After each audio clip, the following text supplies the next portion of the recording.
I'm going to call the meeting to order at 6:30, and I want to welcome the road crew commissioner, Will Wonis, residents of Melanie Hill,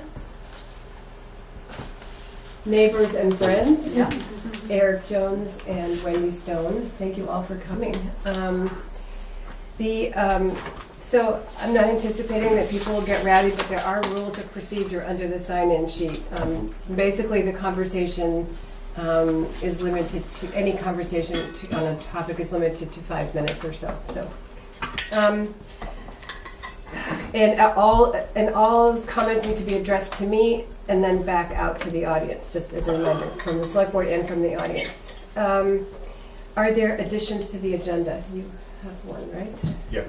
Okay. Well, that's addition is? Oh, the new addition is regarding the septic system for the. And that is under old business. Oh, that, we can That's- put that up under, no, that's, can't be. That's new business. That's new business, Yep. okay, EF Septic. And changes to the agenda order? None. None.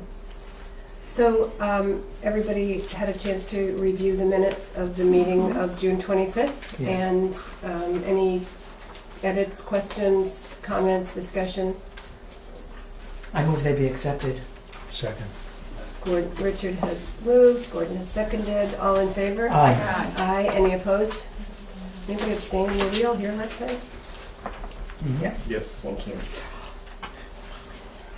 Yeah. A mosquito just Yo. dived on my ear. Keep 'em over there, Richard. Don't let them come this way. So the first order, the next order of business is the general update from Dan Zabreski, Highway. We've been working on our ditching, our stone line ditching on Bonneville. Mm-hmm. We're still doing some other work over there too, plus we're doing some culvert work over there. So basically, that's about all we've been doing, hauling some sand, a little gravel here and there in places, so just doing our regular routine summer maintenance work. So, And your new guys working out well? yes, yep. Good. Everything's running good. knock on Excellent. wood. So We'd like to hear. one of the questions that came up during discussions with Peter, and Yeah. we received a grant of $144,800 to pave 2 miles of Weatherhead Hollow Road. And it was $144,800.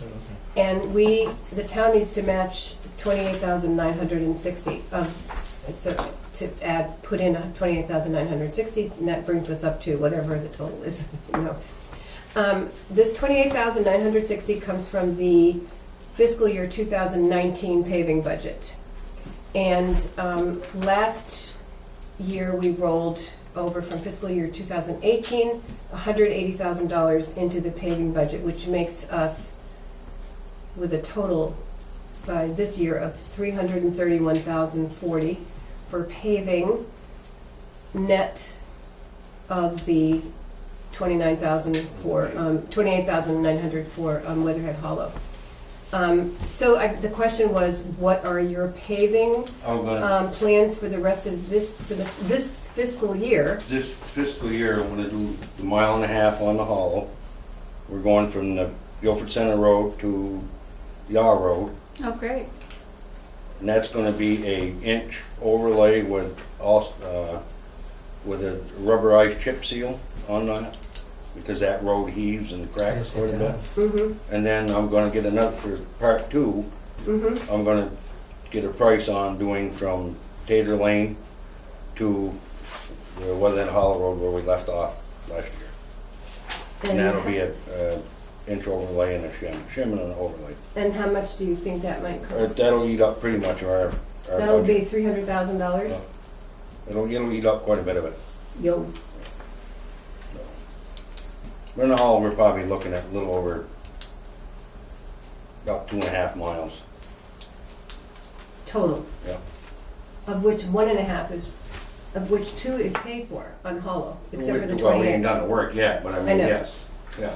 So the Tater Lane would cost $330 Well, whatever, I'll get prices and then we'll go, approximately. we'll go from there. We're just trying to get an estimate of what we might have to roll over into the highway reserve fund. But we will have a sense of this before we start working on the budget in November. Good, thank you. Danny, what's the timeline that you're looking on the Tater Lane piece? Whenever, whoever gets the shim out on the hollow, I'm hoping to Do the same at the do same time? yeah. Great, thank you. And then you're doing sweep pond ditching also? That's supposed to be, I gotta talk with them, see when they're gonna get going. That has to be done by August 3rd. August 3rd, so That's a high I- priority then. I got, well, that's a contract job on that one. But I got two different contractors that are gonna, one on one end of the project and the other on the other end of the project. you don't foresee any problems with completing it before? If they get End of going, June. that's all pretty easy. The upper part's all just grass line ditching. Yeah, They're gonna shape it up, seed it in grass line, then the lower part's gonna be stone line. it just so that we are sure that we get the reimbursement Yeah. for that. You know, we can't get any reimbursement. 'Cause I know one of the contractors is kinda busy right now doing his, on one of the solar projects. But they are aware of the town's Yeah. deadline. Okay, great, thank you. So we will segue right into Melanie Hill Drive and Bill Lax. You are you have the floor. Thank you very much. I appreciate your meeting with us. We've been waiting for this meeting for a long time. Not waiting for it in the sense of waiting, but anticipating it for a bit now. And I just want to frame this as we're hoping that this is the beginning of a conversation of some kind of town and community conversation about the road and what we might be able to do with it going forward. So really what we're looking for is the possibility of the town doing one of a couple of things. Basically, we maintain the road ourselves, and I think you're all familiar with the road. It's the second mile of Melanie Hill Road, which is Melanie Hill Drive. It's a private road. It's actually, in essence, I think, owned in terms of tax paying by John Moulton, who was the last person to buy property up there. But we operate as a community. We have arrangements in place of how we pay for maintenance, how we pay for plowing, and since we've started construction up there of new homes, there were back, and this is going back about 20 years, when there was an addition of several other new homes besides the two or three that were built prior to 2000. All the work on the road has been professionally done by contractors, and basically it's the quality of the road is the same as the road below it. The second mile is the same quality as the first mile. What we're looking for is figure out a way. Is there a way for the town to assume maintenance and snow removal on the road? Either some form of grandfathering of the road, some form of our dedicating the road to the town. We realize that the road may need some changes done to it, and if there are changes that need to be done, is there a way that we can work through some kind of capital investment project where we contribute either on some kind of annual basis or over time, or a one-time payment along that, but basically try to figure out how can we work together for the town to do this, and to basically, when they finish the first mile, to continue on the second mile. And we have ample places for a turnaround at the top. There's room for trucks and those kinds of things. But basically, we just want to start a conversation with you, and that's where we're at. Pretty simple. Thank you. Are there any other residents who want to say something, add something to Bill's comments, or? What do you think? I'm actually going to excuse myself from this discussion because you're all my neighbors, but I would like to hear what Dan Zombreski has to say. Well, this is the first time this has been brought up in the past. It's, they've discussed it years ago, and one of the things, our part of the bottom of the road is narrow, but one of the biggest parts on that part of the road, it's steep, and it's all uphill. And we have a certain percent grade. I plow that road with the big truck and with the wing. I took a ride up it today. I noticed you have widened it out in spots, but we have a new standard that we put in place, oh, I don't know, back in, 2007. yeah, we updated them.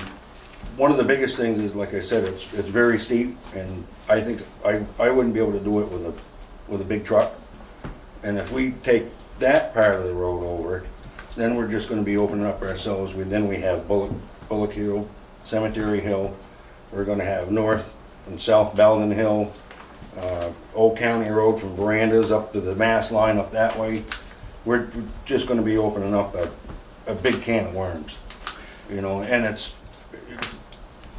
people think we could fly around. It takes time to do that stuff, and it's, you know, another maintenance, and you know, the way I look at it, it's all by the hour, but I mean, we do, one of the biggest things that is very, very steep. And I measured it today. We went up at, Peter and I took a ride, and the grade starts off at 7, and some of the steepest spots up through there are 12%. So I mean, it's, Is that different than the road itself? yes, I mean, it's been, I know if you did some upgrades to it, but I mean, the backside of Green River Hill, I went down that one, did the same thing on that one. That one goes from anywhere from 5 to 8%, you know, the steepness of it. And it's, I mean, yours, you're going up, and then up again, you know, so. Bill, to answer your question, Danny did test the lower section as well, and that goes anywhere from approximately 3% to 6% on the first mile of the road. Okay, and the second part goes what? From 6 to 12%. 6 to 12. 6 to 12. Yeah, I mean, it's very, very steep. Well, you travel it every day, so you know how it is. Right. You know, we got enough steep hills around here and narrow roads, so. Yeah. So, Sorry, Bill. sorry. Gabby? I just had a question because we've had requests for our people who are developed on private roads to make them public roads, and we've, since I've been on the select board, have denied those requests because it is sort of becomes a slippery slope of whose road doesn't become public Literally. thing. Or literally. And so I guess my question is, what's the basis for this request and why now? Like, why should we make this exception and do this? And I would add 2 questions to Gabby's questions. One is, well, the basis or the merits of this particular request and legal issues and legal requirements around it. Whether or not adopting one road leads down the slippery slope to adopting 6 others in town is not the issue at hand, because I think everything needs to be judged on the merits. Right, but all I'm saying is we've never done this before, so what's the basis for making this an Sure. exception and why now? Sure. For us, I think, and I'll speak for myself, but for us, the tax increase was, and I know you're not tax, so I'm not bringing that there, but the tax increase over the last couple of years has been fairly steep for us. We're paying quite a bit for taxes, and we're paying quite a bit for road maintenance. And so some of this is really financial, and some of it is that you also have the equipment and the manpower to do some of the things that we would be paying quite a bit of money for that you have at your disposal. As opposed to us hiring individual people to do this work. We've been maintaining the road. We've been in terms of surface, in terms of ditches, in terms of culverts, in terms of grading. I've been doing it for 16 years now, and so at this point, it's the kind of thing of like the road is in really, really good condition, and it's sort of like, okay, is there a way that we can get some equity in a sense of equity, not so much get back, but that's equitable in terms of we're paying taxes for everything. We have this piece of road, it's 1 mile, and we're looking to the town to say, this is equitable, we're paying taxes for this. We'd like the town to provide some kind of service, whether it's maintenance, snow removal, whatever is possible. It may be only possible to do maintenance of it, and that snow removal is out of the question. Well, that's part of the conversation. We're open to have those parts of the conversation. How many houses are out there? How many houses are on the private road? I think there's 9 houses and 11 properties, or 10 houses, something like that. And who does the maintenance now? Mike Kachuk does the plowing, and the maintenance is done by the landowners in terms of grading, and Zluzny does all of the surface work. So basically, we buy road material from Steve. Steve spreads it, we then grade it. Thank you. It's a lot of work, Yeah. you know, for private citizens. And the issue is, well, we feel like we're paying something for this, and you know, and again, I know taxes are not a piece of this, but this year there was some figure put in for some sort of like acknowledging that being on a private road is different than being on a public road, and there's a 5% reduction in an influence factor. But that really turns out to be negligible money when we're paying our taxes. You know, it's $60, $70 in terms of taxes. It's like that's not the equity, you know, equitable in terms of what we're actually paying in for getting a reduction in a rate. So it's somewhat what's equitable, what's fair and reasonable for between the town and the community. Well, I guess my other question is, how do you intend for us to parse out all the different services that people may or may not receive when we're doing a general budget and a highway budget? That to me is the other problem, because, you know, we pay, for example, Wyndham Solid Waste. I don't use it, but I'm paying for it as a taxpayer. I mean, my concern is that we need to, you know, we're a community, and as a community we've decided to join these organizations or to work a particular way. And when we start parsing out this person gets this person gets that, I don't know how to make it particularly equitable or fair without going to each person and seeing exactly what they get and how they feel. And to me, that's not I understand. feasible, you know, realistically. And we also have that in terms of the school budget. And it's the same kind of thing. It's like, you know, on this road actually, there are, I think our last kid went to school this year. There are no kids on the school, you know, in our school system, yet all of us are paying the bulk of our taxes to the school system. We're not going, well, wait a second, we only want to pay this much. Right. It's a kind of thing of like, we pay. It's what it is. You know, we said that's equitable. And would want that parsed out. So I sort of see it as, well, you know, why do this? And I think, I know I'm long-winded here, but I think, you know, when there were only a few houses on Melanie Hill Drive, it was really each one take care of themselves. And it was more of that parsing things out. I'll do this, I'll do that, I take care of this part. In the last 15 years, we have worked very hard as a community to come together and to work in a very collaborative way with one another to develop a system so that we felt was fair and equitable for us. And so that we're now taking that model and saying, coming to the town and sort of saying, we'd like to apply that in that same kind of way, in a communal way. And that's important to us. And we've managed it well. So I have, sorry, Dana. Yeah, I'm just thinking, I think that the concerns that you have to deal with as a select board and our concerns as owners of our property and this road at this time are not in juxtaposition. And I understand the slippery slope, absolutely. However, it is a question of taxation to some degree that needs to be dealt with. I think the term is disparate and unequal, and in terms of other people and other, other concerns with other groups that haven't come forward, that might come forward with this, well, I think this is just a part of who we all are as the town of Guilford, to deal with these questions as hopefully as we continue to grow. I think we'll figure it out. I don't think tonight we're going to come up with any solutions, but I think you've heard where we're coming from and the concerns that we want to be conscious of all the concerns that you have as a select board. And at the same time, we ask that you pay attention to our need to be a taxpayer in a fair manner with the community, with the total community. And none of us here are going to worry about the education taxes, because man, are our kids lucky to have the kind of education system they get. So. Thank you, Dana. I have a question for Peter and Danny.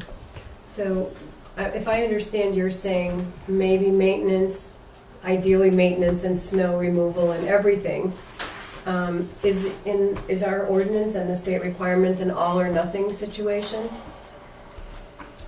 I don't understand on that one. So what Bill had suggested is that perhaps, the town could consider maintaining the road, grading it in the summer and, you know, maintaining the culverts and then leaving snow removal for a private service. And I don't know how the highway ordinance and So the highway what ordinance- the state requirements, if they address that possibility. that- No, it doesn't say anything in our part of the highway maintenance, but years ago, we used to do people's driveways, like that, like their little road, we used to grade it in the summertime.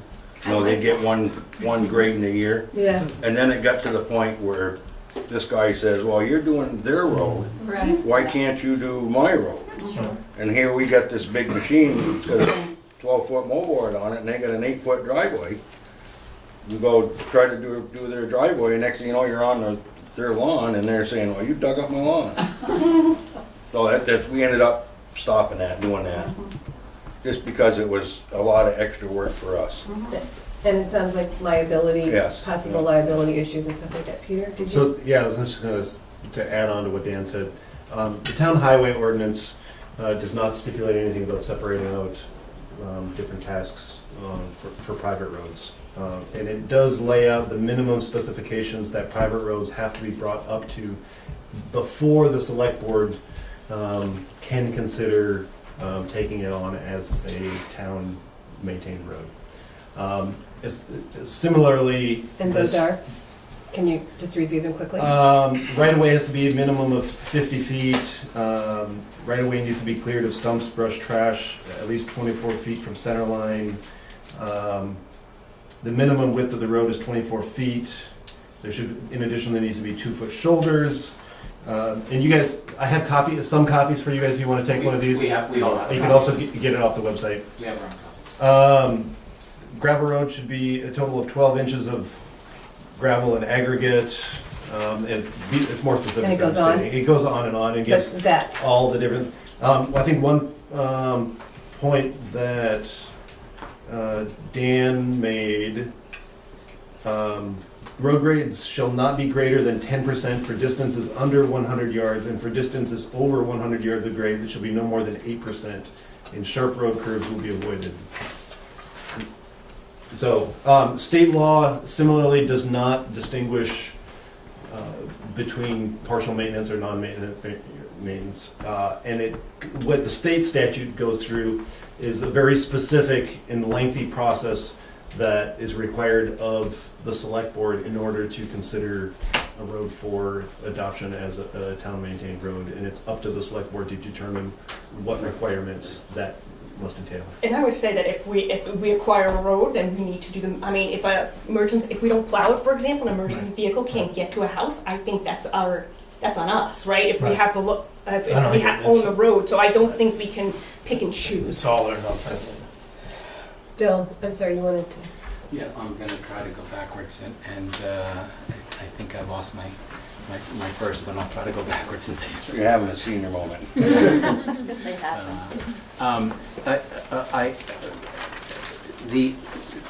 There is the issue of, and I don't know what this is, but number 14 on page 2 of the 2007 ordinance is the developer, number 13, any specification herein which will result in unusual hardship may be modified at the discretion of the select board. So there is a question there of like what might be considered unusual hardship in terms of this. I think the other piece about this is, you know the roads, even though I've been up it 1,000 times, more than 1,000 times, you probably have been up it too much. There is not, outside of grade and a steepness, there is not a significant difference between the first mile and the second mile in terms of culverts, in terms of drainage. Both are on a creek there. Both have areas where there's ledge on the side there. The width is comparable. We're not talking about like, oh, this doesn't meet standards. It's an extension of an existing town road that I think has to be taken into consideration in some way, no matter, even wherever this goes, in some way it has to be at least recognized in that piece. And there was one other thing, but I can't remember. It has something to do with what you said, but I have no idea.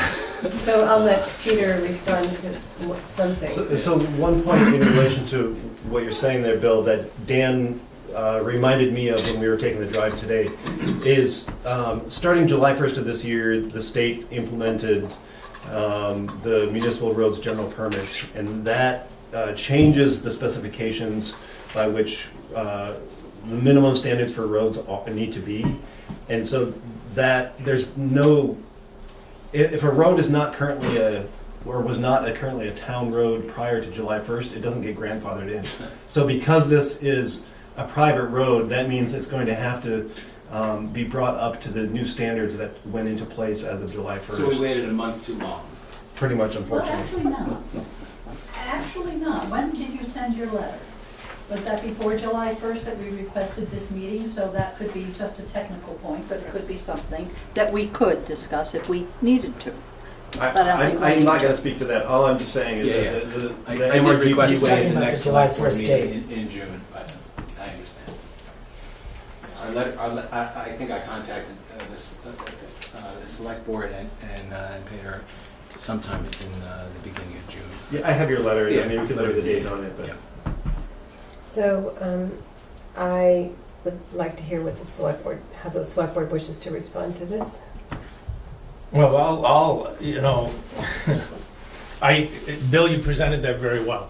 I looked at 2 properties on Melanie Hill, so I will just share that with you on my walk through this process. And it was a long time, it was within 20 years, so it was probably 17 years ago the first time, or maybe 18. But I think, honestly, one of the things that scared me from buying a house on Melody Hill, that part of it, the upper part, was the road. And the way the road had been parceled and how everyone, you know, was sharing in the cost. And there were very well-maintained sections. There were very poorly maintained sections. It sounds like you guys have come together, and I think that's great.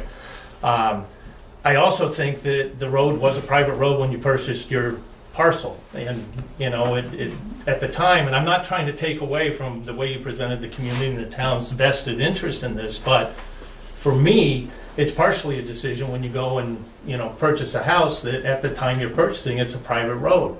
And whether or not the expectation is that someday that will change to a public road with the town, you know, for me personally, it was a deep, you know, reach. I wasn't so convinced that that might happen. So that's my, you know, kind of take on when I looked at it. Can I respond to just that Sure. one piece? I think the issue is residents in Algiers at one point had wells. And at some point, it was determined that it was a good idea for them to have water. And the town worked with the community and brought water in. So things change. And I don't think it's the kind of thing where we went into this going, well, we hope someday Right. the road will become a town road. I think we all, and the other piece about this is some of us were not told that We this had was no a private idea. road. No idea whatsoever. I had no idea what it would cost. And while precedence isn't necessary, or I want to go back to, you know, we would maybe, if the select board was to do something in this case, I don't know what the miles of private roads in the town of Guilford are, but it is something the select board would have to consider. The financial liability to the town to convert all private roads over to public roads would be significant to the taxpayers of the town of Guilford. So, I mean, those are all, in a minute. Those are all, to me, as I sit here, I mean, those are all concerns. I don't think you can, you know, bucket the entire piece. I'm just being honest with you. This is me, just listen to what you said, and these are my initial responses. This is not the first time I've thought about Melody Hill as a private road being turned to a public road, because other people, your neighbors, have discussed this in a little bit, you know, of understanding that that would be a direction they might want to go. Is it okay for So, Richard? yes, I think Richard, and then I think that's probably it, because we are beyond our time, so, Richard. Well, what I'm hearing is, no way ever. No, that's not But- what I'm saying, Richard. right. I'm just So there voicing my are, opinion. but that's what we wanted to know is how do we have a conversation? Because other communities have similar problems, and frequently this is handled by figuring out what would need to be done and assessing the people who own land there, the cost of doing that. We're not asking for charity. We're asking to see if we can solve a problem. It's not going to go away. You can have this meeting now, and we can have it next year, and we can have it the year after. but it is a problem, and so we're not asking for charity. We're asking, how do we have a discussion about how to solve the problem? And that's a good question. But I think the legal aspects of this discussion are a big part of, from a state perspective, from a town perspective, especially with these new requirements. Whether your email is justification or the setting up this meeting is justification for everything happening before July 1, an attorney could decide that. But I think I would be concerned that it's not the start of the conversation as much as the start of the project. I may be, I'm just looking at it from that perspective. So who knows? To Richard's point, that could be a discussion, but the legal fees that would be attached to going through this process could be fairly significant for you as, the group on the road. And or if there was some shared discussion, who knows? There could possibly be with the town. But I think we're looking in areas that are well out of my preview as a select board member, in discussion. It's an interesting conversation. I just wanted to share my own personal kind of observations as you I spoke. need to just go back and remind everybody that our starting point of this also is a conversation, but also we are willing to examine what would the cost be and to say, okay, what would that mean to us in terms of a cost? If there's an expense here that would be undertaken, how do we share that? It's not like we're saying, pay for it. It's like, okay, what would be involved here? How much? Could we afford that? Could we pay for this annually? Could we pay for this on a lump sum? Is there capital investment and some kind of special assessment that we could assume here? So we're not just trying to pass it off. Yes. I have one more question, and then I'd like to ask Richard, did you do research on do you know of other towns that have taken this on and done studies and evaluations and examined the tax impact and created a project? Well, we have the benefit of an attorney in our group who Right. has... In Vermont? No, Okay. I'm not a Vermonter, I'm a Flatlander. Yeah. So no, I don't know. But of course, I come from Virginia, where the attitude is actually, in my home state, is the opposite. You got to work hard to keep a road from being public. So, yes, Okay. everybody does things differently. Okay, select board. I would like to just say that in regard to starting a discussion, it seems to me that just on the merits of what you're presenting and the discussion that we've had thus far, that the discussion has to go beyond Melanie Hill Road. Yeah. We have to come to terms with, will private roads become town-owned roads? I don't see the discussion just being specific to this. If we want to have a discussion, then the discussion, I think, has to be enlarged. Yeah, and I think that has to be your decision, obviously. And to me, it's a capital improvement, right? You're talking about the water line. The water line is completely different than a private road becoming a public road, in my mind, completely Not different. principle. It is. I mean, we can disagree on principle. I'm just telling you, that's my take on that. And there's a lot of different funding to do that as well. Okay, so you're not putting it on the rest of the town and the taxpayers. And I'm still concerned that, well, my road doesn't get plowed first. How does that impact my taxes? Well, I don't take advantage of this service. How does that impact my taxes?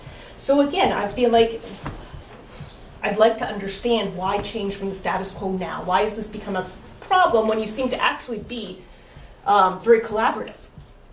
Because I've already explained that, and that it's expensive. You have the manpower, you have the resources, you have the equipment that we are paying on a premium rate for services that you would be extending at an entirely different cost basis, of which we are contributing already to that cost What basis. is the cost per household?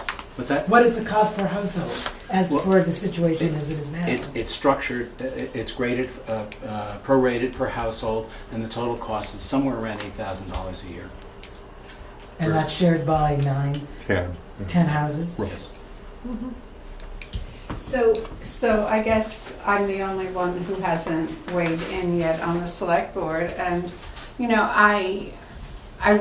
I mean, in addition to everything that everyone else has said, I wonder, at least the way our road crew is constructed right now, whether we do have the human power to take on that much more,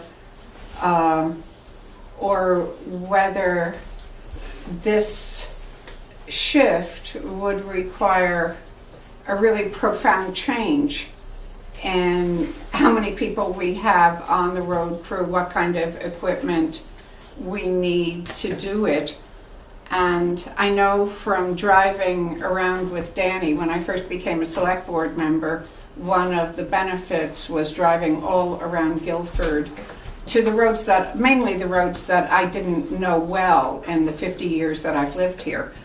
And it's, I mean, what I took away from that is what a huge undertaking it is for this relatively small road crew to take excellent care of what they now do, with the expectation that people currently have of mobility.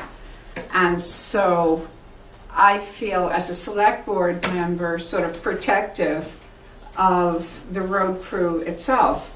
I'm also, you know, interested in the idea of growth and change. I live right on the verge of Belden Hill North, and I've seen that community grow over time, and I'm very well aware of what they've put into maintaining their part of the road. And my impression from knowing all of those people is really that, yes, they are aging, and that is an issue, but that basically this community was sort of their baby, and the baby has sort of grown. And I'm not saying you should be like them. It's just that that's been the orientation that I'm most familiar with. And I mean, I really approve of having community conversations about change and fairness and things like that in this town. And I'm certainly willing to hear about how we could proceed. I'm not closing that off in my own mind. And I'm just going to say one thing. This is I mean, just also, I don't even want zoning in Guilford, but to say this is a problem, right? When you start expanding and having growth without zoning, usually the person who develops, or for example, will put into the infrastructure, right? And you have a discussion about it then, because you have a DRB or you have a zoning administrator, and you have a discussion about how is the infrastructure going to work for this town. We don't have that, and I'm not advocating for such. I'm just saying this is part and parcel of a problem that, you know, it just is what it is. That you are now a part of, and it's nobody's blame. It just is what it is. So And it's unfortunate. Thank you, Gabby, and thank you, everybody. And thank you, everybody. I think that at the very least, what we could do is look at not just this challenge in isolation, but look at it within the context of the regulations, the requirements, and the potential ripple effect it would have throughout town, on our highway budget, and on a bunch of other things before we can, I mean, my sense if we were to take a note now, that it would be a no. But if we can examine some other aspects of this and come back with some, just do some more research, I think that you all we might at least meet your outreach with some of our own, more studied responses, if that's acceptable. Sounds great. What would be a next step? I think that probably Peter and Danny and I would have to sit down, and I would ask one other member of the select board to volunteer to do that, so that we can figure out a timeline and, what kinds of things we need to be looking at. And if anybody wants to write Peter with input, please feel free to do that. Okay. Okay? But I would say this is really appropriate for when we start budgeting. If we're looking at a capital, I mean, FY19 has already been in place, and we can't without going back to town alter the budget. So I would suggest that it's actually most appropriate to have the discussion during budgeting. Yeah, which starts in October, November. Yeah. But I think we need to do some research first, so that we can And this understand should have potential a discussion implications of the before budget. the Yeah. budgeting starts. So- Or concurrent with the process. Yeah. Or concurrent, yeah. So, thank you all. Thank you. I would like to move on to another item. Bill, thank you for the Yeah. presentation that you gave. So, the next part of our agenda is about the communications and the town website. And Veranda and I are on the communications subcommittee, as is Eric Jones, and Peter participates in every meeting. And we have also invited Ellie and Penny. Thank you. Penny, I'm sorry, I was just trying to figure out what Peter was giving us here. We have had trouble finding a time to meet together with members of the Planning Commission and a couple of other people. I'm trying to think, no, it's all members of the Planning Commission who are interested in input into the larger goals, vision and goals of the Communications Committee. But one of the things that I think Veranda, Peter, Eric, and I are agreed on is that we need a better website for the town. One that is user-friendly and one that is more accessible. And Eric provided us with a proposal for redesigning our website and moving it to a different platform. I think we move it to a different platform. Am I correct? Yeah. What platform would that be? WordPress. It would allow us to have the kind of one-way information website that we have now, but it would also allow a greater flexibility in the future as we think about how we would go about the communications vision of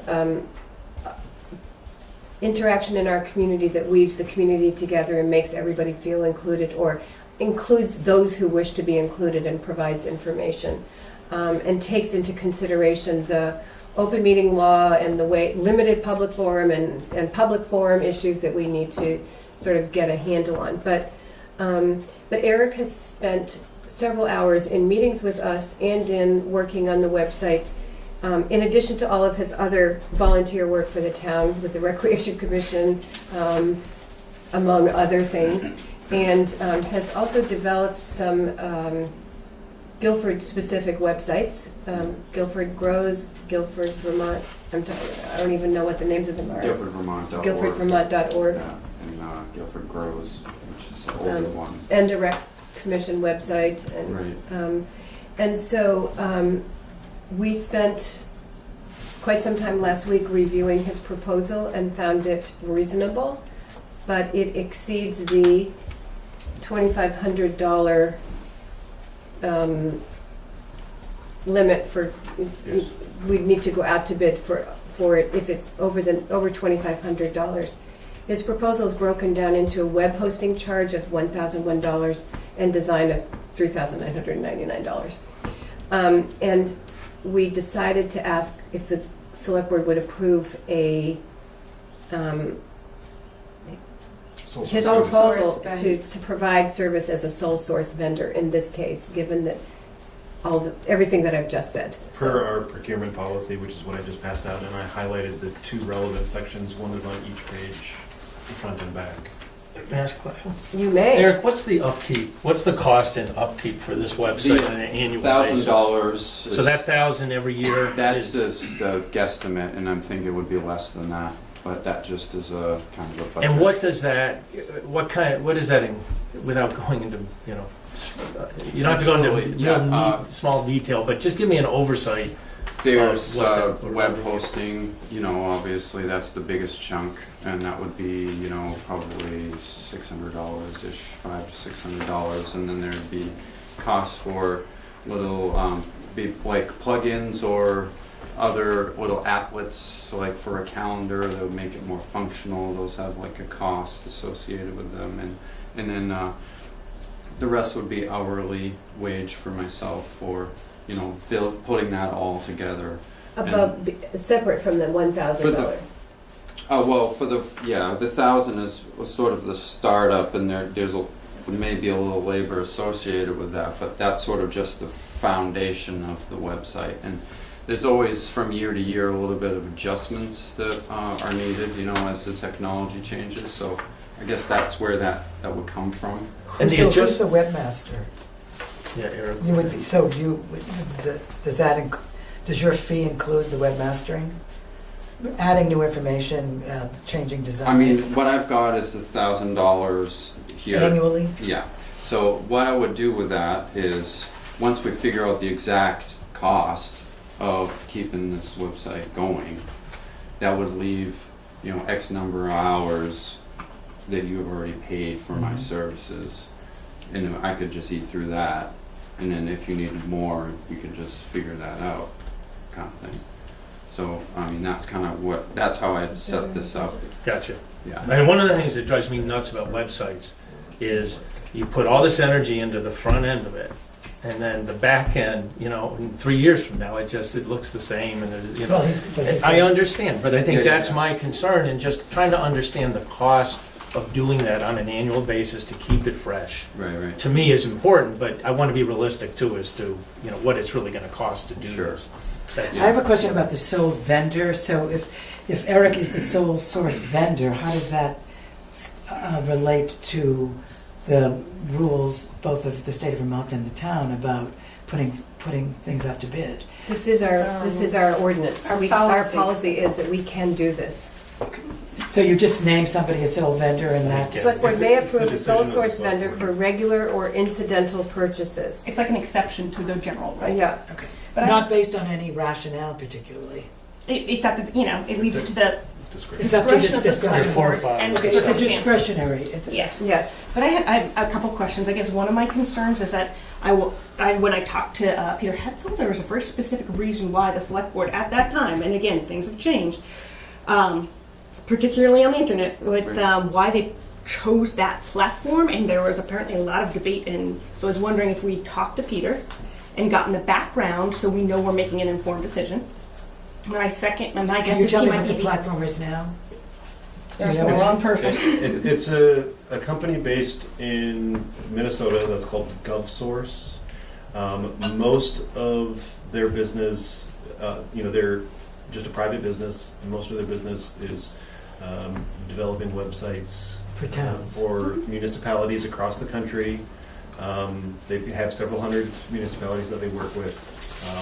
And they basically have a formula that they put things in. There's, you know, a few exceptions based on state and municipal law for each community that they work with, but they are not specifically bound by any regulations, federal or I didn't mean to interrupt you. No, it's okay. And I just want to make sure we're making an informed decision, understanding what the implications are of moving and why they chose that, and then what are the Right. implications and ramifications if we do move it. I also feel a little bit like we're putting the cart before the horse because we don't have a vision, but we're starting to implement. So what I'd like to, I mean, We have a particularly- vision. Well, We don't have a strategy. Well, I don't know We have what some tools. I'm unclear since, I mean, it's not been an expressed vision with a meeting including the planning commission, which is what I'd like because they started doing this work and put out the calendar that didn't take off. So I'd like to have their input as to what was successful and what wasn't and what they think would be good or not good to move forward with in the future so that we're spending our money wisely. And again, I'd like to see a strategy before we just start plugging and implementing, and that just makes, I don't know, to me that makes logical sense. And then my other concern with the sole sourcing is that there's 2 select board members and Eric with maybe some staff on a non-noticed, non-public meeting, and now we're doing sole sourcing. That's not So, correct. No, that- is it public? If it's We correct, we maybe did a it's public meeting, we warned it, we had 3 of the 6 meeting people here. We sent out the, sorry, we had 5. There was a warning and there were minutes. Yeah, there were minutes. Okay, so that's fine. And also, just to answer your question, the planning commission and members, the representatives of the planning commission who wanted to be involved in the communications, with the exception of Lynn King, who expressed an interest in it 2 or 3 months later, all of them were in on the January meeting, and those minutes were circulated to the select board, at which point we circulated the vision, the steps that we wanted to take to go through, including a lot of different kinds of changes, and one of them was this, doing a, sort of the priority work was to do the, I can recirculate the minutes from that January meeting, but discussed and communicated. I can also speak to part of her concern as well, in that I did, when this began in winter time, the discussion around this began when I did speak with Pete. At this point, he did share a little bit briefly with me about why the business that we had at that time, but at this point, he doesn't really want to have much to do with this process any longer due to his reduced workload with the town, and so he feels it's the responsibility of others in the office.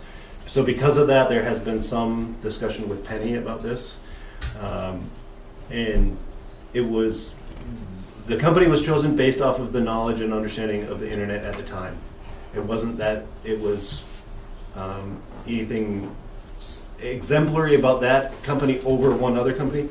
They just had experience working with municipalities, and since at that time, no one in the office or the select board had much of an understanding of how to develop a website, that's why they were chosen. Does that company provide annual webmastering? So I was gonna ask cost-wise from them, what do we pay? So we just got the invoice 2 meetings ago, and we pay about $1,500 a year to them. They host the website, and that's about it. They provide no services to us.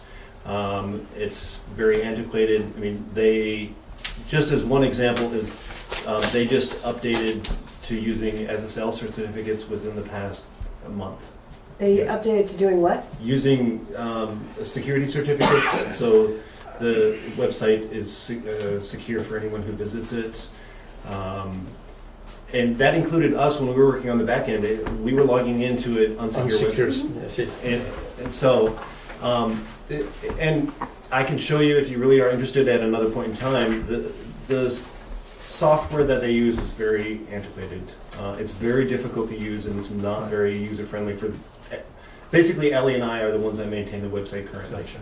But no, I just want to say, I mean, thank you for stepping forward, Eric. I mean, to me, this is something that I think we should undertake. You know, how we do it, maybe there's more discussion on, but I feel that if Eric is, you know, he's a resident, he's involved, you know, he's got a vested interest in this community, and to me, I'd rather put whatever our annual, you know, amount is to an individual who's got a vested interest in the town of And Guilford. WordPress is also a very reliable platform. Exactly. Everyone It is. yeah. As long as, I mean, if you're telling me there's no, I mean, that's what I wanted to see, is a thought out plan as to why we should do this, why we're picking what we're picking, and that there's not going to be any implications but benefits. Well, Because Eric that's has- what I'm hearing. It is. I Yes. think Planning to that, stick I mean, I around think that Eric way? could actually speak to that. Yeah, Eric, would you Eric, speak to you can that? speak to that. Because he studied our website, and he clearly knows others.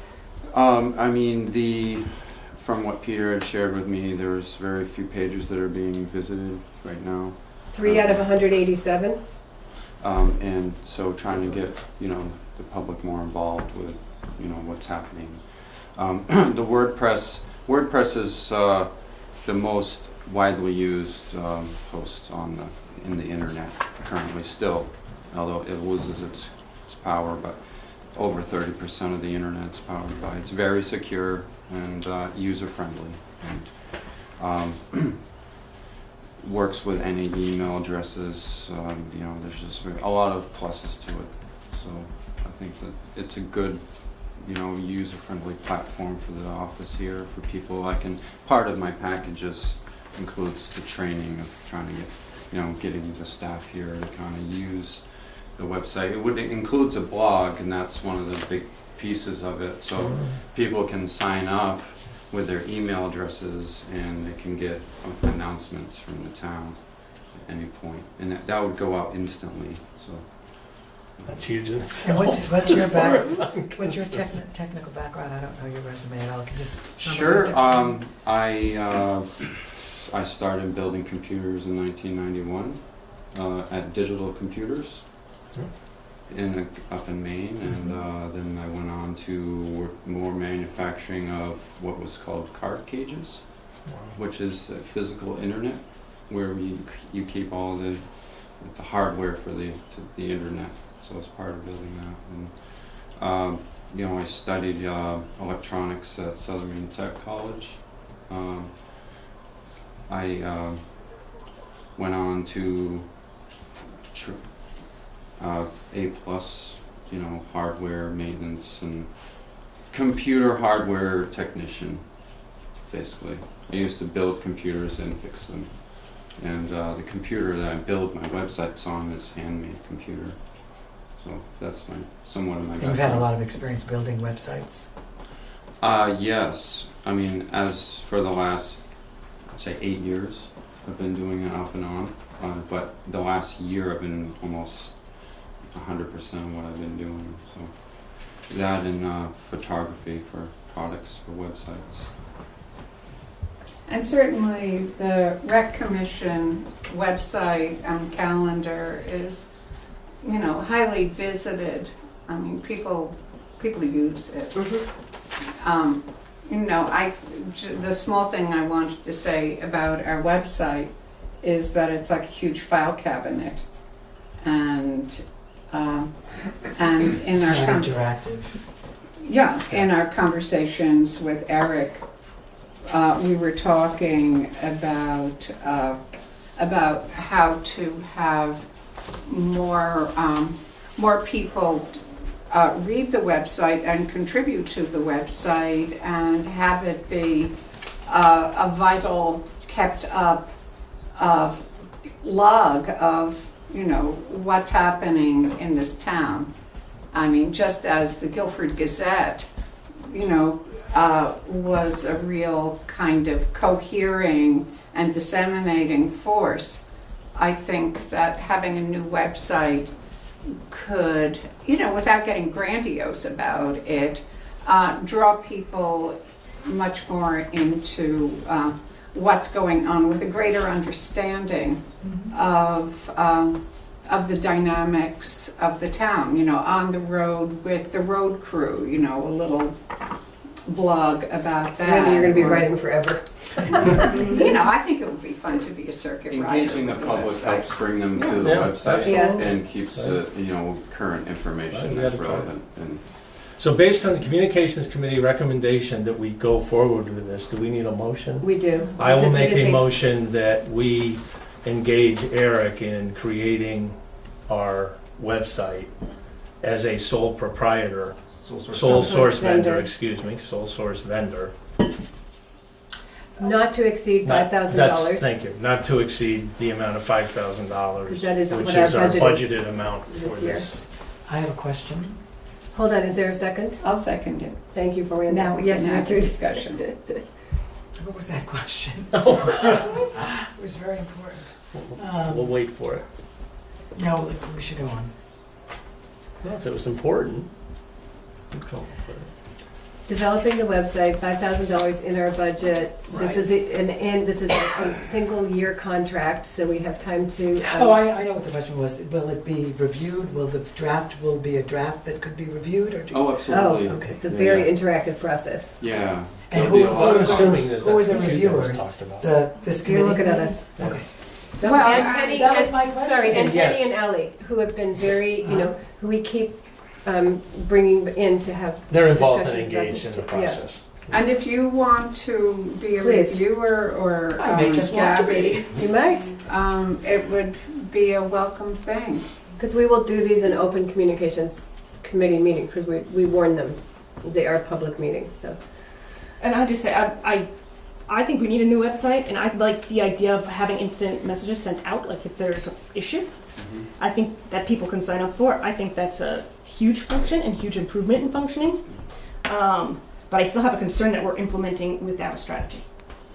I don't know what you mean by that. I mean, what Well, we don't have an overarching strategy, so we're starting to a spend money strategy here. for communicating Yeah. within the town? Is that? Yeah, that's mean, what I thought the communications subcommittee was supposed to be doing, and so I thought they were going to come back with a recommendation as Do to a you- strategy. Well, I But we're like, starting, and I Oh, don't I'm care sorry. because I think we need a new website. No, but no, my point is that Well, an increased communications driving the new website, is that, no, Fair. I mean, I'd love to hear, I'm drawing a blank on what you mean by a strategy, like how are we going to engage the town? like what are the challenges? How do you Oh, intend okay. to remediate those? What What problem are are you your trying to plans? solve? What yes. Oh, well, I And would what's your, love you know, to. and what's the overarching? Here's what we're going to do in the year. Here's what we're going to do. Here's where we see the concerns. Here what we're hearing from the public. Here's what the public. I mean, a survey would be awesome.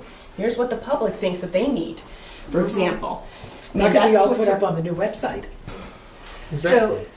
I still think you Yeah, need. but I do think you need an overarching strategy because I think we're just sort of throwing things at the wall without really thinking about, you know. And I think it needs to be not just internet. I think it needs to be a broad strategy. think Yes, that's one of I the agree concerns. with Well, this is that. just a piece of it, right?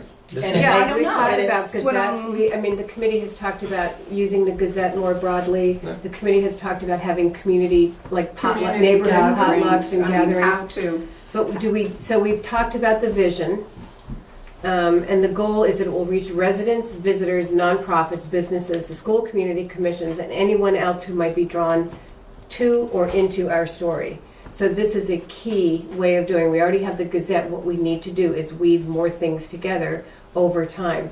But I'm thinking that a website, the town website, is the underlying, the Sputter of foundation. whole thing. It may be an Foundation, instrument to right. get to I what think you're it might be an talking about. instrument. I don't, I'm not sure it's the foundation, which is why I'd like to see sort of a multi-pronged approach. I'd like to see what our approach is and how things do complement each other and why we're doing certain things in certain ways.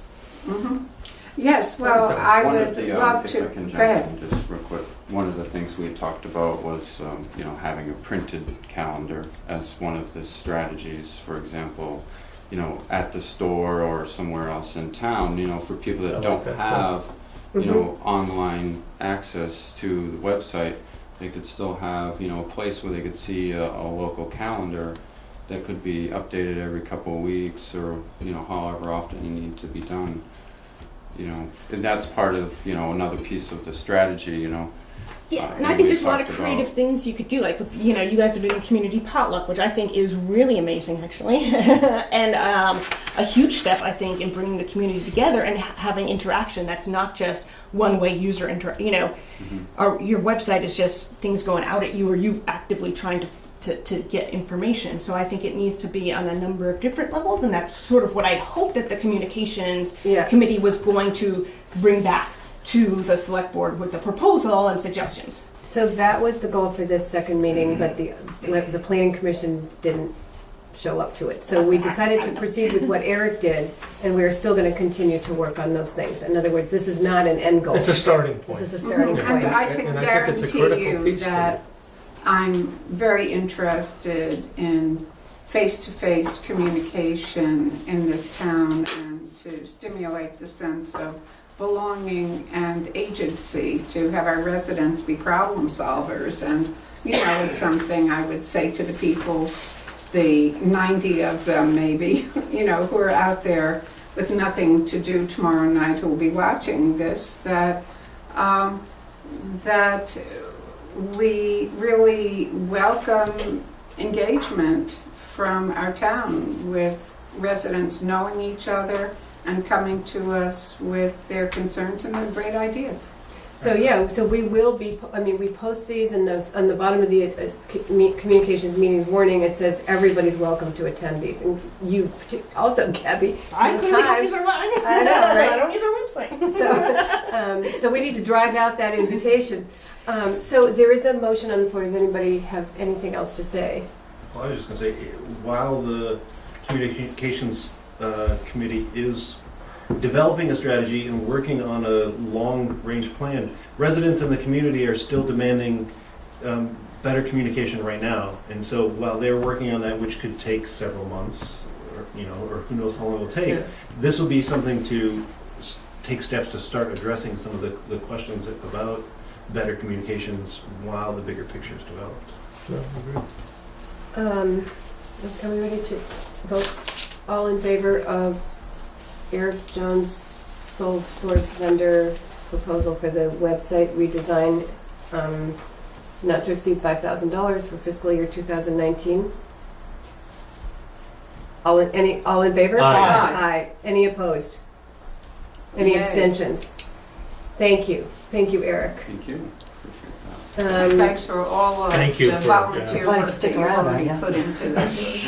Yeah, you really didn't answer Richard's question when I asked him. So Yes, I Okay, I wanted to hear for a that. while. Okay. We don't want a lost webmaster. Everything Yeah, that yeah. you've done, when I got in town. No, it's good. So, Right. the next thing on the agenda is the right to sue non-employment agreements, both of which were on the, No, only one of on the which, week because Pat, yes. So okay, so go when ahead. Sheila and I met, the presumption was that select board members were gonna ask for our attorney to review this document that was given to us by VLCT. as well as ask for Pat's opinion on right to sue waiver. So I shared the document with Pat, asked her to review it on behalf of the select board, as well as asked if she had any recommendations for a right to sue waiver that would cover us as best as possible. And I am still awaiting her review at this point in time. So do we put this on hold? Basically, we have to, I mean, it's up to you. So, but we are starting to have contract discussions with vendors who do not have passive required insurance coverage.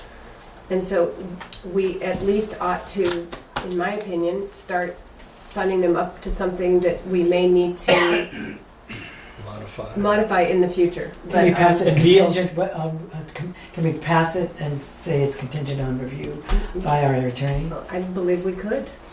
I suggest that. You propose that? You move that? Yeah. Or we could say, have them, if we need to sign a contract right away, that they fill out the passive form and amend it as per our attorney at a later time, and the future contracts will have That's, any future That's amendments. good. I like that. Is there a motion? I so move. Second. Richard moved, Gordon seconded. So what's the specific motion? The motion 'Cause there's- is that we will there's three of us. adopt both the right to sue waiver and the non-employee work agreement contract. And is that pending the approval of Contingent our on- lawyer? Which can be modified if our lawyer so advises. Yeah, that's it. Did I get all your words right, Yeah. Richard? And Gabby's too. So, all in favor? Aye. Aye. Any opposed? Thank you.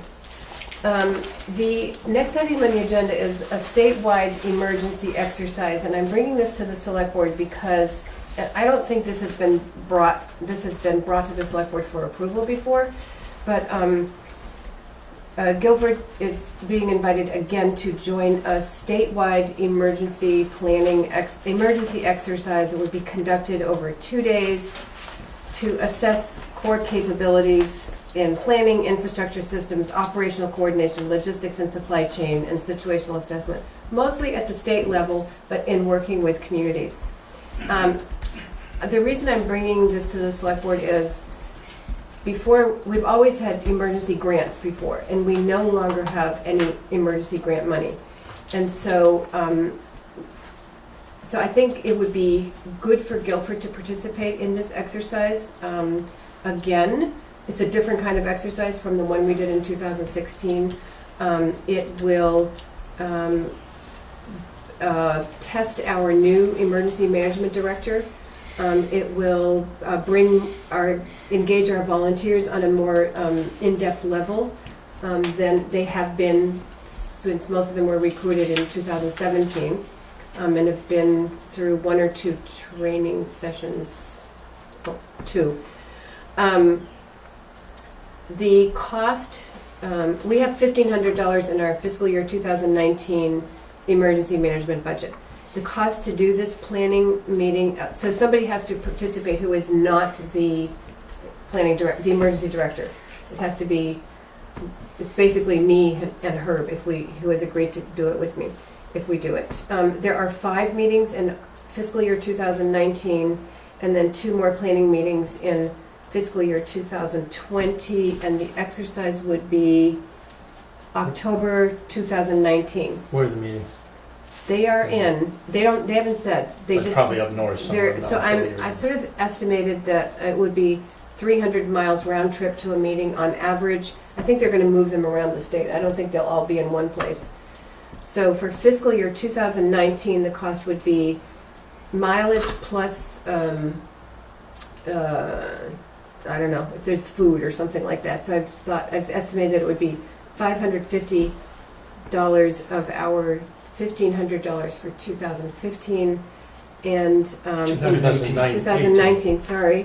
And for fiscal year 2020, there would be 2 roughly 300-mile trips, and then the event itself, which would be probably food for volunteers, which would be another $600. So I'm thinking under $600 fiscal year 2019, and around $600 to fiscal year 2020.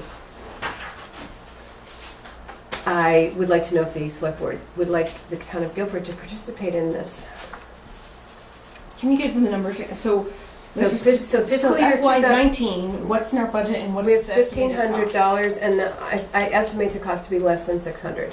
For payment for our EMD, for everything? No, this is just for, this does not involve the EMD. This involves two planners who are not, who are outside the EMD thing. Two volunteers. And so they would be paid for their mileage and if there's a meal or something like that on the road. So that's what I'm estimating, 3 trips that. Dick and Herb did this last time for the last yeah. go around, I think. And then for 2020, it would be roughly the same, 2 trips, but if we actually participate in the exercise, 2 days of meals, so $600 to $800 for fiscal year 2000. So it's in the 20. budget, is what. So it's in the I mean, budget, is there assuming we anything- have nothing, no emergencies, Right. you know. Right. But I'm, What line is this coming from the EMD or from? It's just our It's emergency emergency that could also be management. used for like when a bridge collapses and we need to, no, I'm that's a making different, that up. yeah, that's a, so, So there's a Well, the emergency bridge management budget, which, at the moment, there is no salary for emergency management director. It's just, there's an emergency management budget of Right. $1,500 for the year. For example, we had to pay DJs for the work that they did. ice dam on January 13th. That's what I'm talking about. This is Yeah. the same thing where It's if the we same. had an incident, we'd have to pull from if we had physical damage. Yeah. But not for this. Not physical damage, Well, Not from or- this. but for workers who take care of things and. Yeah, not for infrastructure. road- Not for insurance, but Yeah. if they have to come and do something Stop a unrelated tree. to damage but prevent, Correct, Yeah. related to an emergency. correct. So we're entering into a new era where we don't really know what our emergency expenses might be because we've always had them covered. What about this exercise? Is that exercise just for the participants, or is it an exercise that will be implemented in the town, like a, you know, like a Drill. a drill? It's a an drill. It's a emergency drill. 2-day It would be a drill. But it's a townwide drill. volunteer. Yeah, it's a 2-day drill that I have no sense of what it would involve the emergency volunteers. I think might be structured so that it deals with the after effects of an emergency. So more like logistical control and whether or not things are working the way they should. Because what they did was an actual emergency in 2016. Floods and bridges down and all that stuff, so. And what's our EMD's recommendation? He said yes. He recommends that we do it. Yes, I asked him if he would be willing to do this if the town agreed, and he said yes. No, But he is willing, but does he recommend that the town participates? I guess I'm is sorry, what I I'm asked him asking. if he thought this was a good idea. He Okay. said yes. Sorry, Gabby. No, I just. Yeah, he's in favor of it. Well, I think we should do it. Do you need a motion? I don't know. This is I mean, you know, this is, we're We spending a technically little do bit it. of our fund. For You the think we cost need a of it, motion? you technically don't need a motion. for the Okay, cost of I it. kind of just It's in wanted the to bring budget. it I to think the we should bu- just do a motion and say where it's coming from, and then it's clear and a Okay. paper trail. You mean in regard to the budget? Yeah, that we're pulling it out of that I line just- I item. kind of wanted to do this just to make sure we all understood that Right. we're moving It's a in new- a it's new a new direction place. here. So I'll make a motion that we allow 2 individuals to participate in the planning for the upcoming Can we change the word allow to sponsor or something like that? Yeah. Yeah. disaster Authorize. preparation for 2020. A reimbursement not to exceed $600 for participation in the whatever it is exercise. Well, is that what it was, the total? I don't want to, I don't want to, I'd rather not I mean, put I'm it. estimating, because if. Yeah, in a- Personally, if I'm three going to trips, make the motion, I'm just going to do it based on Yeah. our budget. I did my you just want to general amend it, you suck your can. thumb estimate today, so 600 and maybe 600 to 800 in the next fiscal year. Well, but the point is, we plan for we have an amount set Yes, we aside to cover it. Second. Gordon, Richard, sorry, all in favor? Aye. Aye. Any abstentions? Sorry, all opposed? No, thank you. Where are we? E. Wyndham County Humane Society. Yep. Bye, guys, thank you. Bye. Thank you. Thank I'll see you guys. So we finally received the completed contract from Wyndham County Humane Society. This can be short and sweet. the language of this has not changed from last year, nor has the cost. The cost is still $530, which is what we paid last year. And that Is is that- the amount that we budgeted for FY19. When I read it, I didn't, it just says $530, but it doesn't say, is it annually, or is it per incident? It's annually. Oh, I thought that was per incident. No, it's in. it's $530 annually. So I think the contract should say annually. Oh, and then on I top, didn't- we paid. Do you have it there? I do. It just said $530, it didn't say. When I read it, It that's had why no I thought it was, modifier. I thought it was per incident, I was blown away with it. So What's the obviously term of that's the why. contract? It was right at the top, as I recall, The the 530. It's under town responsibility, so the town shall pay Wyndham County Humane Society a flat fee of $530 to serve as their impoundment facility for the town to satisfy 20 VSA 3381.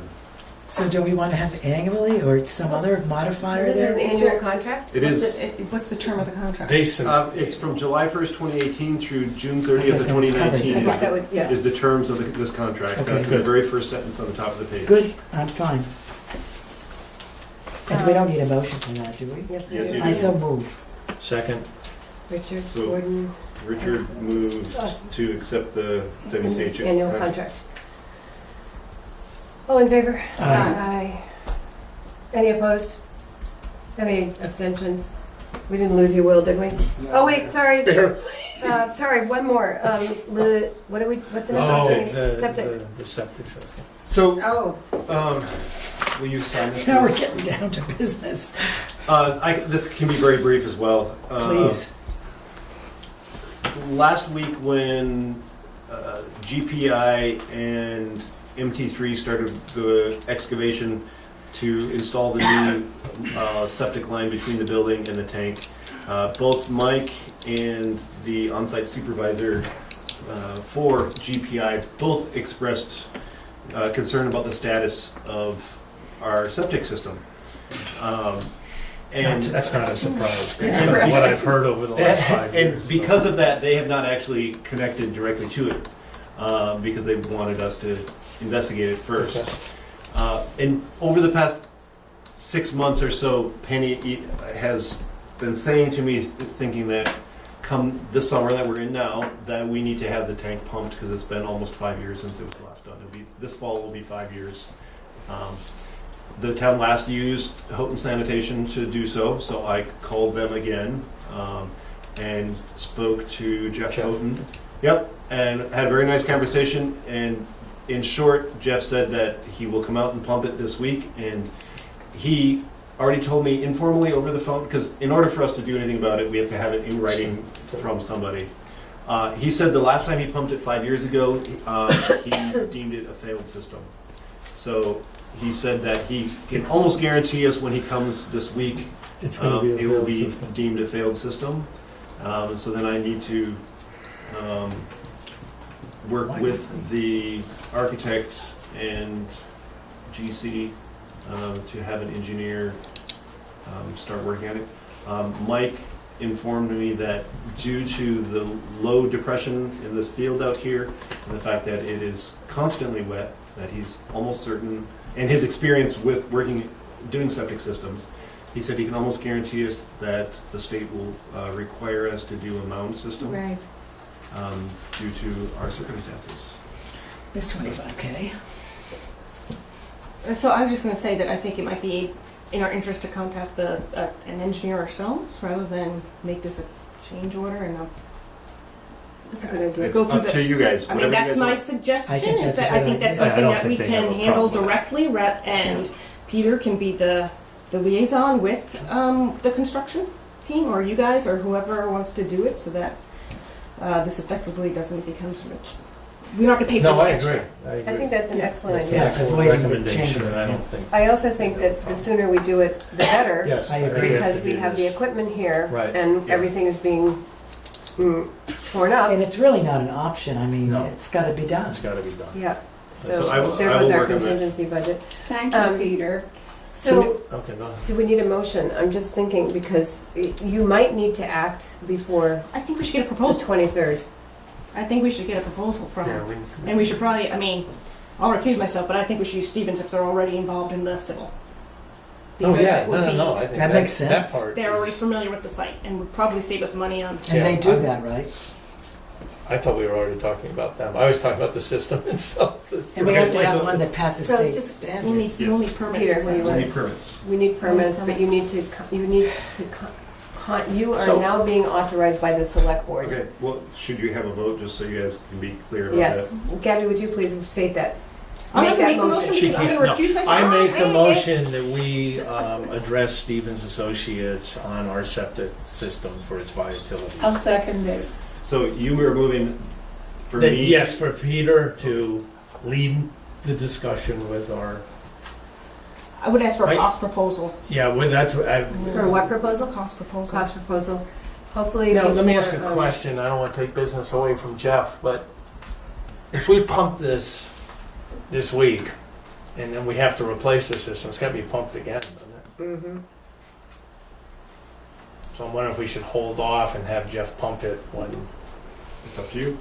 I Well, I can mean, call. that's I I don't would have, want I to would take. hold off. Yes, when you said But- it's failed last time. If it failed last time, Jeff's being honest with us and not, you know. I mean, It's nothing changed. is there a chance that it Only- can be improved? No, Okay. I think we all are under that assumption. So, does it have to be pumped in order to be assessed? Probably not. No, that's not, well, it depends. That's a good point. Well, that's too. not, let's find Yeah, out. Let's, I can ask, I did Why don't we not talk ask Jeff that specifically. He did state it, but I will ask specifically. ask Jeff. I mean, I trust his thought process. So if he feels that, you know, it has to, for Stevens to assess it, they're gonna have to pump it anyway, then Okay, so I will ask. ask Jeff, him but when the to best time finish to do your that. your Motion. motion, I have down that I would begin a discussion and request a cost proposal from Stevens and Associates for work on replacing the septic system. Is that acceptable to you? Yes. And I it doesn't, second it. and it doesn't have to go to bid? Well, this is just getting. This is just then it has to getting go how to bid. much Okay. from their perspective. Right, okay, And then we just- have to go to bid. then we have to go to it bid, Put right. in. Or for, well, For so the here's work. the thing, we could go out to bid for a proposal, but no matter what, we'll go, you know, what I was suggesting, and I'm totally disclosing my bias, or not bias, I don't care, but is that it makes sense to not go out to bid for an engineer because Stevens is already Right, has. and he's has gotta the assess project. it, yeah. But we would likely have to go out to bid Bid for for the the actual construction work. and replacement, Yeah. whatever needs to be done. So this It- wouldn't Mike be a sole source vendor situation, this would be using the people who are already here working. So is there a possibility that before our next select board meeting, we could have a cost proposal and also 2 or 3 bids that we could, We can try. I make no promises that we'll get 'Cause- bids in. It's I don't know how much longer we're gonna have gonna be an this. awfully quick turnaround. It is, I'm just But you have to wondering. do an RFP, right? Right, but we can. And that get would all- be based off of the Well, cost we get a proposal. proposal, and that cost proposal is just to design it, so I don't know how you go out to an RFP without a And we design. we don't know what's gonna be entailed. And I don't know that we accept whatever is proposed. Okay, fine. Do we have a design of the current system? No. Sorry. So it was kind of, I think it's old. Back then, when they put them in, they just used leach fields. Or a Yeah, dry well. right. You could do it in those days. Okay, so are we all, sorry, the motion on the table is to ask Stevens for a cost proposal Exactly. for a sewage system. Are we all, those in favor? Aye. Aye. Any opposed? No. Gabby, as I'm recusing. recusing, abstaining. Abstain. I'm recusing. You're recusing. Okay, thank you.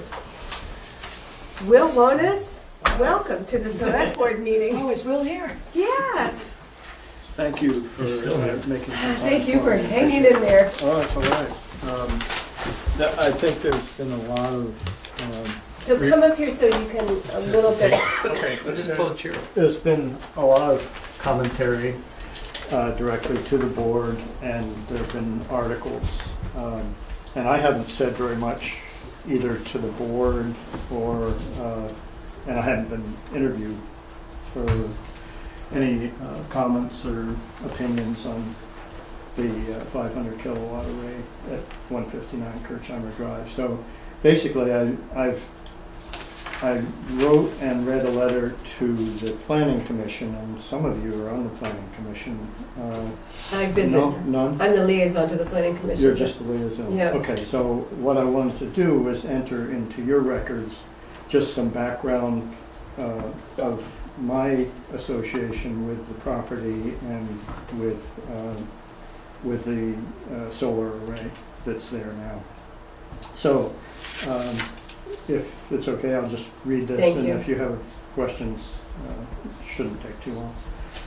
I'm writing today in reference to the 500 kilowatt solar array located in the mowing at 159 Kirchheimer Drive as regards to preservation of open agricultural space in Guilford. In 2001, I purchased a parcel of land which included the mowing from the estate of Irene Kirchheimer. My purpose in doing so was to keep that land from a developer, and at the closing, I sold protection parcels to Dave Sargent and Jackie Root in pass-through transactions. Soon after the purchase, I contacted Dave and Mary Ellen Franklin about haying the field. Since it was in poor condition after years of neglect, I leased the rights for $1 per year for several years. With the help of John Sargent, we removed a lot of rose bushes and perimeter overgrowth. The Franklins have had the field certified organic, and production has increased nearly every year, except the year the array was being built. And I should also add there was a drought year, and there was poor production. And I should just add to that that I talked to David today, and he's had 2 mowings. He's over 100 round bales for the year. And the average in past years has, well, I shouldn't say average because it goes up and down quite a lot. It's been as under 100 to up to 160 or 70 round bales. So the impact of the solar array has not been really significant.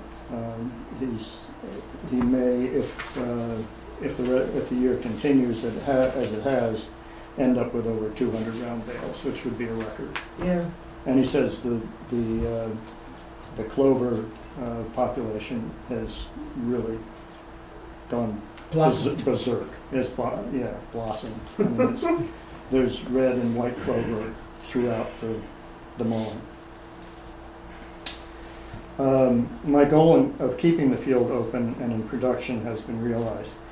In contracting with Sovereign Solar for leasing the space for the 500 kilowatt solar array, I rejected offers from another solar company to install panels over the entire field and from a developer to put in residential housing.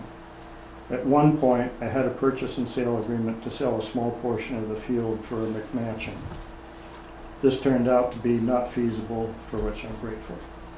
I should point out that the 30-year lease with Sovereign guarantees the taxes will be paid, and I intend the field will be kept open for at least that time period. The value of this particular field has many factors. One, it is not viewable by the general public from anywhere except from an airplane. 2, only 3 abutters can see the array from their homes, Mary Sargent, Julius, and myself. The Sargent's hunting blind adjacent to the field is impacted, and it should be noted that it is on land that I sold Dave Sargent at the time I purchased the field. 3rd, in the event that the solar array is retired, the land can be returned to its original condition and use, which would not be the case if there were houses put all over that field. As far as I can make out, there's been minimal impact on wildlife. I've recently seen rabbits, turkeys, deer, and birds in the field. The array will be planted with floral species which are attractive to pollinators, which will maintain agricultural productivity over the entire field. The array is one of the highest producers of electricity of its size in the state due to its optimal location. And finally, the array benefits the SECU, and it provides discounted electricity for all of their office locations. In conclusion, I'd like to invite members of the Selectboard and other interested persons or parties to visit the field. Sincerely, Will Wallace. It's interesting to note that in entering the field from below or from above, you will not see the array until you get up fairly close to it. So the view from the top of the field is preserved down Weatherhead Hollow. And I'm told it's one of the most beautiful views in southern Vermont. So I encourage anyone to contact me, I and bet. I'd be happy to visit you, take you out for a visit. I have a question for you about number 5. Sure. Is this, the plans to plant something that the Franklins are doing, or is that in Sovereign's plans? That's or- Sovereign's plans. After the array's taken down. Is No, that now or that's now? No, with the I array gotcha. there, yeah. So but they haven't done that in the last 2 or 3 years? They have not done it yet, no, and that's a promise. Mm-hmm. I'm hopeful that it will happen. We're also talking about having a beekeeper put hives near there Mm-hmm. to improve pollination in the area. Yeah. There was at one time talk of having sheep go in to graze it, leasing sheep to go and keep the overgrowth down. And to be honest, I'm not sure how much of that will happen, but Mm-hmm. that is a plan. Thank you. Are there any questions? Who maintains the overgrowth now? It's not maintained. So if something grows up, or I'm sure if it starts to shade the panels, they'll do something. or about it. impact it where they get Right, some evasive running through there. yeah. Any questions or comments from the select board? Well, I Appreciate appreciate the your history. coming Yeah. and hearing your Thank you. point of view, because I noticed that we didn't hear from you much at the meeting, and I was curious to see what you had to say. Well, again, I appreciate it. Yeah. Well, thank you for Thank taking you. the time to get us. Knowing that there may be an opportunity for the select board to comment to the PUC on a certificate of public good, I just wanted to have some of my input on that. It helps with the context. So thank you for doing that work and bringing it to us. Well, All right, quite welcome. appreciate it. Thank you. Town office renovations, Peter. I asked Peter to do every meeting updates on town office renovations and our source and use of funds, just so that we Excellent. are on track with Thank things, so we know we are. Yep, so I can make this really brief since we've gone longer than we had anticipated. The renovations have been moving along very nicely over the past 3 weeks. Some of the many changes that have occurred during that time include, but aren't limited to, removal of the old siding, new insulation on most of the building, moving some of the windows to account for the new depth of the insulation and the new siding that's coming, excavation for a new handicapped entry, excavation for a new foundation for the addition, the pouring of that foundation, and the installation of the new sewer line. Some of the work to be done in the upcoming week and a half included installing new windows to replace the old windows from the 70s, installing siding, framing and roofing the new addition. A plumber is going to come out and start laying out lines in the attic for the new AC system, pouring concrete for the handicapped entrance, and beginning the process of replacing the roof. I guess just to tie in the source and use of funds, I have updated that worksheet both on Google Drive for all of you to view as well as on the website. That has included the 3 grants that the town has received in the past 3 weeks or so, as well as the equipment purchased for the highway crew, and reflecting the invoice from GPI in tonight's warrant. So, 2 questions. One is, you have a weekly or a bi-weekly meeting? with It them? has been weekly. We skipped it last week due to the holiday. But it has been a weekly meeting, and that involves Penny, Ellie, Joe, and Mark, his on-site supervisor, as well as Chip and Brandon from Greenberg Associates, and myself. And did you then put the meeting notes in the town office renovations shared folder? If people wanted to see meeting notes? I did not, I'm sorry. Might be a good idea to do that in case people want to look. And then Sure. you know, we know where to look for them if we want to see them. I don't, unless people would like him to send them out. No, I think in the folder, are you taking notes? Yes. He just read a whole good long list of notes. Yeah. The second question That was all is, from our meeting. so that's in the town office renovations folder, which we have on our Google Drive, which everybody has a copy of. The second, the source and use of funds is in the fiscal year 2019 budget folder, which is also shared with everyone. Am I correct? Yep. So it's also on the website, but if people want to go look at the spreadsheet, like I used it for checking out the paving, just to see if it was included or not, and it's not, it's specifically not, which is why I was asking you the questions earlier, Danny. So, but those are both, so we will be getting reports on a twice monthly basis, but we also have access to that information if we want it independently of these meetings. So thank you for doing that. Yep. V-Trans Highway Finance Report. So I was probably. I'm sorry, wait a minute. Yeah. Did anybody have any questions on those two things? Okay. V-Trans Highway. Back in the beginning of May, I shared with you that we've been notified by V-Trans that there's a highway finance report that had been previously completed by V-Trans employees on behalf of all towns in Vermont. And this is to account for how we spend our highway dollars. In particular, how much money is grant money from the state, other funds that we use, as well as any federal dollars that we receive. Unfortunately, due to cost-saving measures at the state level, they eliminated those positions and have pushed this responsibility down on the state. I got that report completed with a little bit of work and lots of questions to Dan about a variety of things that I knew nothing about, and got it submitted to V-Trans a couple days before the deadline. That was like a little Well 12 and a half hours of work? Was that the one that was 12 and a half hours of work? No, that was compiling all the data so we can get reimbursed for the grants and aid project. Thank you. Thank you for getting that. Thank you. Yeah. Yep, just thought you guys might want to know about it. Appreciate it. Gordon, would you like to do warrants tonight?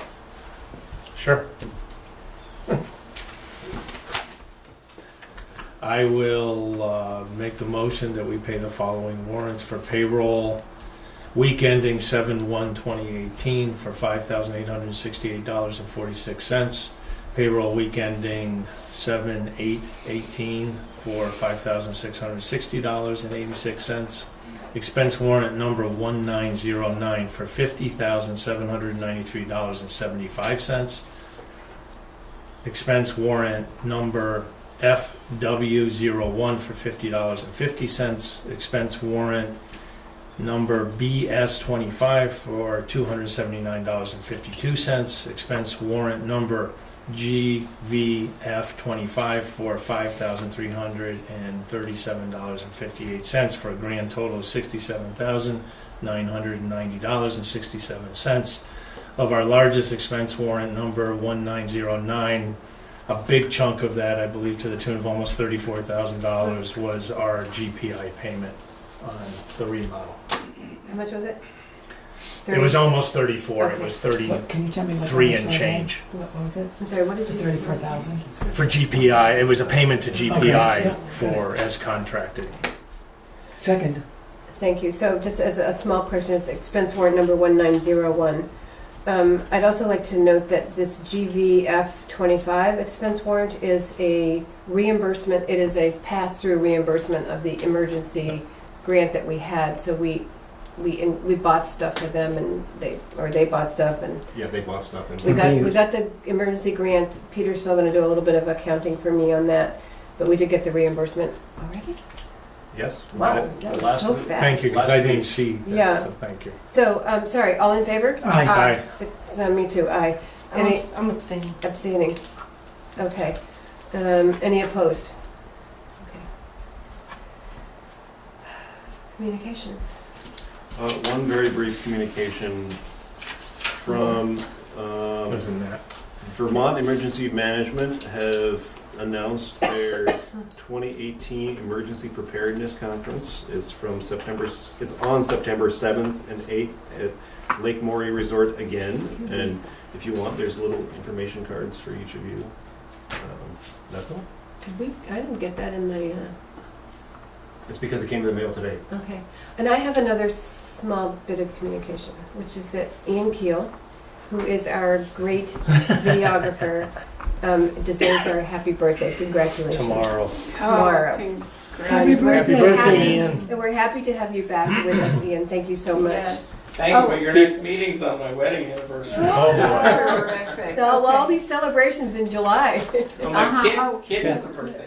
Oh, speaking of celebrations in July, this Sunday That's right. is the picnic organized by the Recreation Committee At Fort Dummer. Commission at Fort Dummer for anybody who can come, and for our studio audience at noon at Fort Dummer.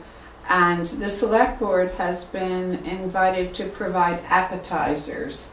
And so I will email people so we don't have to take up time about it, Yeah. to see who's Thank you. around and what is appetizing.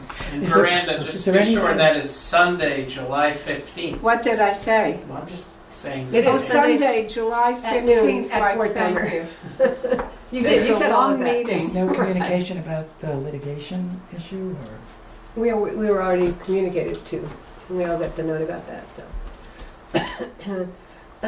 I would entertain a motion. Can I ask a question? Gabby, you abstained. Was there a specific reason Because I outside couldn't of look at the? the, Okay. right, so, So- I mean, that's why I keep asking for us if we could get in advance, because I have a transportation meeting right before this meeting on the second Monday, and I have a downtown board meeting in Montpelier on the fourth Monday of the month, so I will not get here early to ever look at, unless meetings end early.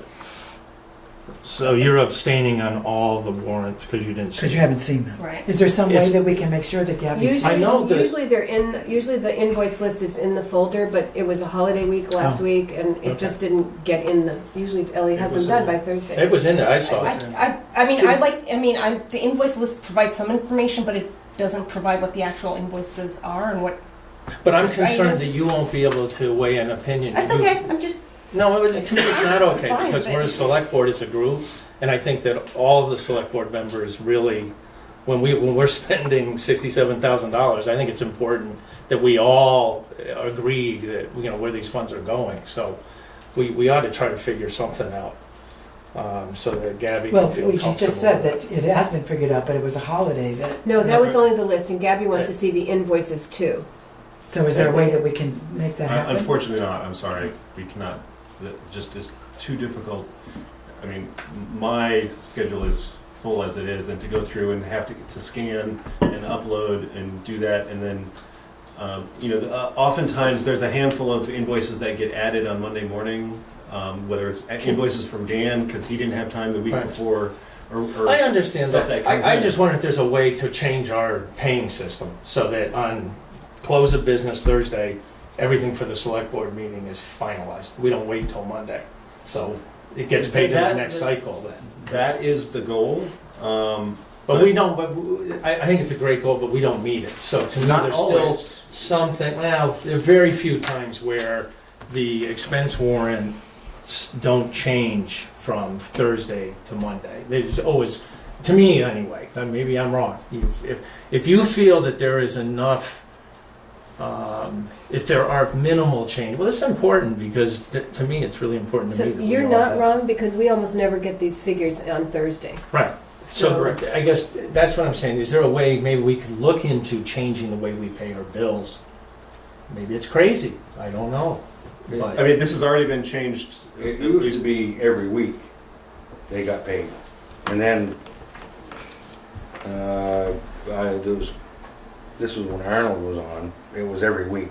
And then when he got off the board, the board changed. They decided to go, they talked about doing it once a month, paying the bill. But sometimes you can't wait once Right. a month. Right. So then they decided to do it every 2 weeks. Well, that's why I'm wondering if, so Thursday has 90+% of the total expense. Generally, yes. Usually. Yep. So why can't we live with that and the 10% that missed that Thursday moves to the next select board What meeting? Peter's I guess? saying, I think, that he doesn't, 90% of the invoices, it's too time consuming to load the actual documentation, not the list. The list is there. but to To upload. put every. Copies of Oh, so you want to see all Yeah, the we copies of see. every invoice? You don't want to just see the list of who we're paying? Right, because otherwise I don't know how you ask questions or see what, check what's going on. So, I mean, and what Well, I that's a asked, great, I'd asked, so, I mean, this has come up time and time again, and I'm okay with it. I'll get to it if I can. But this is the first time But- you've ever abstained that I've been in this No, room no. where you didn't look at them. That's probably not true, but, It's the first I remember. yeah, that's fine too. I don't need to keep track of me. But, you know, and I asked about whether we could put it in the folder so you could stop by here over the weekend, and that didn't seem feasible. So I feel like there's no workable solution that I mean, there can is be a worked out folder with with- staff, so then that's okay. The warrant, we do have, the file folder around the corner behind where Dan is sitting, has every warrant throughout the entire fiscal year gets put in there, and then at the end of the fiscal year, it gets moved into the vault. And so as we, you know, on Thursday, when Ellie and I do the process we go through, the ones that are completed on Thursday are in that filing cabinet right there. And so if one of you wanted to come in on a weekend, you could view the ones that were completed at that point in time, and we can show you how the system works in the filing cabinet. Yeah. That might be the solution, and then we can maybe the rest of us approve the missing, you know, if it's not So- feasible to wait, that if whatever is missed, then that would be separated out as an expense warrant. So whatever. one of the things that can't change just simply because of a number of factors out of my control is the payroll warrants, because payroll is always done every Monday. I see. So I'm comfortable with that's that. not going to be the second or third, depending on the gap. Payroll won't be done until that Monday before the meeting. Dan has. And I usually come in Mondays and I bring my stuff over. If I have any bills, I always do my bills on Monday morning. And then like, you know, we had, because it was a holiday, normally I'll come in on a Wednesday to see what I got for bills, so I can get it done, so they can get things in the paper for the warrant for Thursday. Yeah, I Is want to that be clear, is I'm that not trying to weekend create more file work cabinet, for you guys. I'm just trying to approach create a way to help you out? communicate with the And- select. board. Yeah, and like I said, we talked about it before, and it didn't seem feasible. If we have the folders on the desk on Thursday, then I can stop by and see it over the weekend. That's not a big deal. And Gabby and I, Gabby, I apologize. Ellie and I, similar to what Dan just stated, because Dan comes in generally on Wednesdays and Mondays, I'm referencing Wednesday more at the moment.